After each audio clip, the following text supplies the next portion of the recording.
This is Southwold Scribblings with me, Janet Gershlick. Bring your heart, bring your dreams. It's time for Southwold Scribblings. I think last time we were talking about jobs and all the jobs that I got fired from, and that I was no good at. But along the way, and I'm not sure, hopefully you'll agree with this.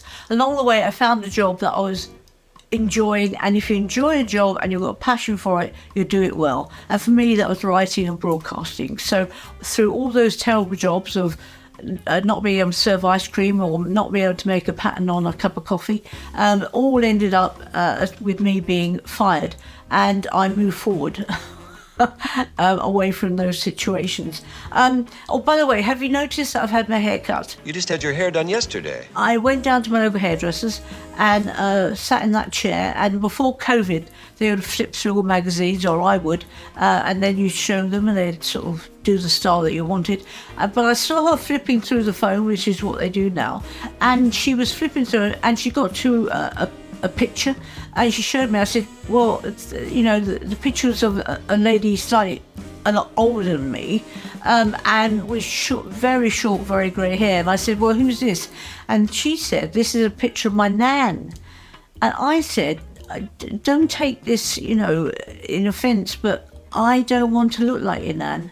I really, seriously, I'm sure she's a lovely woman, but I don't want to look like your nan. And luckily she did a haircut, so I didn't end up looking like her nan, which, as I said, might be a lovely human being.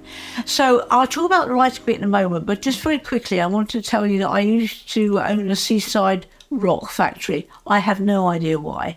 And we were asked to make an art installation for Tate Britain, and that was an extraordinary experience. I went to see it. It was generally just big slabs of sugar on the floor. I had own security guard, but it was lacquered, and it was called Now the Day Is Over, and I think that's the only the artist will understand what that means, but I reckon it must mean that it looks like a sunset. I don't know, but I know that probably now the day is over, it all ended up in the skip anyway. So I started writing, and I wrote something called When the Sky Falls In. I took it up to Edinburgh. It was about the loss of my mum and my stepdad in a very short period of time. And I was also performing it in Lowestoft. There just used to be a store, no longer there, where the top floor was a cafe. So I managed to arrange a time when I could actually perform this. So I went along. It was in November in Lowestoft, and it was freezing. And the only people out on the high street were an elf, Father Christmas, and 3 very, very large reindeer. And so I went to the store, and the security guard said, is it possible you could finish early, because I just want to go home? And I said, well, not really. I think I really have to go through the whole thing. So 6 o'clock turns up, and one woman appears. And because it was a cafe, the waitresses had finished their work. And so I asked them if I could put this one woman in the second row. And I said to them, could you waitress sit either side of her? And so she wouldn't be, there'd be 3 people watching the performance. Okay, so I started the performance. It's quite emotional, it's quite intense. It needs a lot of thinking about, and for me, it was extraordinary. I so badly wanted to get this feeling across of all different emotions. But halfway through, the 2 waitresses either side of this woman fell asleep. They just fell asleep because they'd been working so hard at the cafe.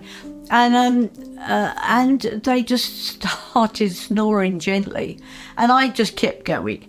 And basically the woman turned up. She was okay. She said thank you. I said thank you.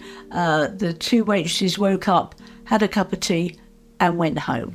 She's got laughter, she's got tears. Janet Gershlick through the years. Bring your heart, bring your dreams, 'cause it's Southwold Scribblings. Oh yeah.